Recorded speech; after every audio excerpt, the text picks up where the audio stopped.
दुपारची वेळ झालेली. सारंग, ओवीचा भाऊ आणि सुरेखाताई खूप उत्साहात होते. स्वतः तयार झाल्यावर सारंग अंगणात आला तेव्हा शौर्य मातीत खेळत होता.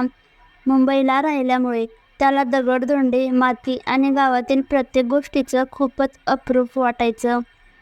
शौर्य फक्त 4 वर्षाचा, पण खूप चौकस होता आणि तितकाच बोलकाही. त्याला आई बाबा कळायला लागल्यापासून माझे बाबा कुठं गेले, माझे बाबा कधी येणार, या प्रश्नाचं त्याला उत्तर देता देता सगळ्यांच्याच नाकी नऊ यायचे. त्याचे सारखं बाबा करणं, दुसऱ्यांचे बाबा पाहिल्यावर आपल्या बाबासाठी हट्ट धरणं, रडणं, त्यामुळे त्याला बाबाची गरज आहे हे ओळखून फक्त त्याच्यासाठी मी पुन्हा कधीच लग्न करणार नाही हे पक्क ठरवलेली ओवी लग्नाला तयार झालेली. असो, सारंग अंगणात आला तेव्हा शौर्य मातीत खेळत होता. नेहमी त्याच्या प्रश्नाची थातूरमातूर उत्तरं देणारा त्याचा मामा म्हणजे सारंग शौर्यजवळ चवंड्यावर बसला आणि त्याच्या कुरळ्या केसांमध्ये हात फिरवत प्रेमाने बोलला, शौर्य, आज गंमत आहे बरं का. शौर्य आजूबाजूची माती गोळा करण्यातच व्यस्त होता. त्याने मामाकडे न बघताच विचारलं, क्या?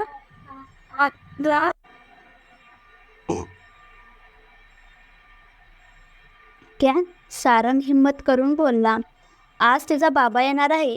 सारंगचं बोलणं ऐकून आपलं हरवलेलं खेळणं सापडावं असा आनंद शौर्याच्या चेहऱ्यावर पसरला. त्याने झटक्यात सारंगकडे पाहिलं आणि आनंदाने विचारलं, सच में बाबा येणार? सच में? सारंग हसला, ये नाचो नाचो. शौर्य तिथेच दोन्ही हात वर करून उड्या मारायला लागला. जा घरात जा, तू सुद्धा छान तयार हो. सारंगनी सांगताच शौर्य तसाच बेंडकासारखा दोन्ही पायांनी उड्या मारत पायऱ्यावरून घरामध्ये गेला. सुरेखाताईंनी त्यांचे हातपाय धुवून त्याला टी-शर्ट आणि गुडघ्यापर्यंत चड्डी घातली. तो होताच असा की त्यांनी लगेच त्याची नजर काढली. आपल्या केसांचं टोप हलवत शौर्य सुरेखाताईंच्या गळ्यात हात टाकत बोलला, दादी, बाबा येणार? त्याचं हिंदी मिश्रित मराठी सुरेखाताईंना भारी आवडायचं. शेजारी पाजारी सगळे हिंदीच, उत्तर भारतीय लोक. त्यामुळे शौर्यसुद्धा त्यांच्या मुलासोबत राहून राहून त्यांच्या मुलासारखाच बोलायला लागलेला. त्यांचं बाबा पुराण पुन्हा चालू होणार होतं. त्यांनी हसत हो म्हणून मान हलवली आणि शौर्य धावतच त्याच्या आईजवळ गेला. आई, बाबा कधी आएंगे? किधर गया बाबा? लहानग्या शौर्याचे नेहमीचे प्रश्न चालू झालेले. त्याच्या नेहमीच्या प्रश्नावर ती नेहमी प्रेमाने त्याला थातूर मातूर उत्तरं देत म्हणाली, तुला सांगितलं ना तिचे बाबा लांब गेलेत. त्याने नाक मुरडत विचारलं, किधर लांब? पुण्याला की गावाला? किती चौकस होता तो. तिला क्षणासाठी त्याचं कौतुक वाटलं, पण बाबाच्या प्रेमासाठी किती तडफडतोय तो हे पाहून तिच्या डोळ्यात पाणी आलं. ती स्वतःला सावरत बोलली, खूप खूप लांब गेलेत. ओके, मैं पण जातो बाबाकड. तो निरागसपणे बोलला. तिने लगेच शौर्याच्या होठावर बोट ठेवलं. ती थोडी भावुक झाली. असं नाही बोलायचं बाळा. लगेच तिथेच असणाऱ्या सुरेखाताईंनी त्याला जवळ घेतलं आणि समजावत बोलल्या, लवकरच तुझे नवीन बाबा येणार आहेत. मग त्याच्यासोबत खूप खेळ, चालेल ना? बाबा येणार पण ते खेळतील का मेरे साथ? त्याला उगाच प्रश्न पडला आणि तिचं लक्ष शौर्याच्या प्रश्नाने वेधून घेतलं. आजीने शौर्याला मांडीवर घेतलं आणि मायेने म्हणाल्या, तुझे नवीन बाबा तुझे खूप लाड करतील. ते तुझ्या पहिल्या बाबापेक्षा खूप सुद्धा छान आहेत. पहिला दुसरा लहानग्या शौर्याला काहीच कळलं नाही. त्याला फक्त इतकंच ठाऊक होतं की आज त्याचा बाबा येणार होता आणि म्हणूनच तो खूप खुश होता. सुरेखाताईचं बोलणं ऐकून ओवीनी लगेच तिरप्या नजरेने आईकडे पाहिलं, पण ती काही बोलू शकली नाही. सुरेखाताईंनी शौर्याला पुन्हा खेळायला पाठवलं. तो गेल्यावर त्या आपल्या लेकीला समजावत बोलल्या, ओवी, नाना म्हणत होता पोरगा खरंच चांगला आहे. आता तू नाही म्हणू नकोस. तुझं स्वतःचं घर असावं, हक्काचं माणूस असावं, एवढीच इच्छा राहिली आहे. आता आई, इतकं सोपं असतं का पुन्हा नवीन घरटा करणं?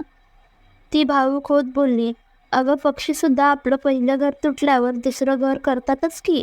मग आपण तर माणसं आहोत ओवी. त्या पुन्हा तिला समजावत स्वयंपाकघरात गेल्या आणि ओवी आपल्याच विश्वात हरवली. स्वतःशीच बडबडल्यासारखी बोलली, पक्षी पहिलं घरटं मोडल्यावर पुन्हा घरटं करतात, पण आपल्या जोडीदारासोबत. ना सुरेखाताईंनी ऐकलं. ओवीची मनस्थिती त्यांना एक स्त्री म्हणून कळत होती, पण थोडा वेळ गेल्यावर सगळं ठीक होईल याची खात्री त्यांना होती. ओवीच्या घरच्यांनी त्या मुलाला अजून पाहिलं नव्हतं, पण नानाने त्या मुलाची म्हणजे त्याच्या मित्राची एक आदर्श छबी सुरेखाताई आणि सारंगच्या नजरेसमोर आधीच उभी केलेली. नवरा मुलगा मित्र आणि नवरी मुलगी मित्राची बहीण, त्यामुळे नाना दोघेही खूप जवळून ओळखत होता. नानाला खात्री होती या दोघांचं वाळवंटी आयुष्य हे दोघे एकत्र आल्यावर एकमेकांच्या साथीने नक्कीच हिरवळेल. तर असा हा नाना घाईघाईत घरात आला आणि आपल्या मित्राला आज आवाज दिला, सारंग, अरे झाली का तयारी? सारंग नानाचा आवाज ऐकूनच लगेच बाहेर आला. हो हो, झाली तयारी. पाहुणे कधी येणार आहेत? नाना घाईघाईतच बोलला. अरे मी तिकडेच जातोय आता, त्यांच्यासोबतच येतोय.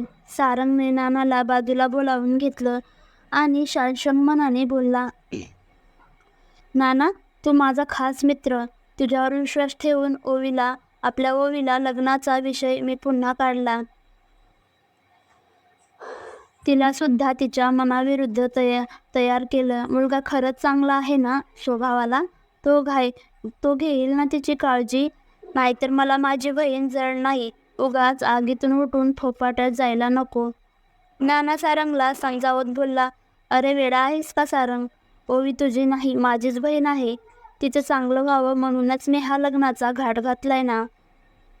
आणि विश्वास ठेव, जसा तू जवळचा तसाच रुद्र माझ्या जवळचा.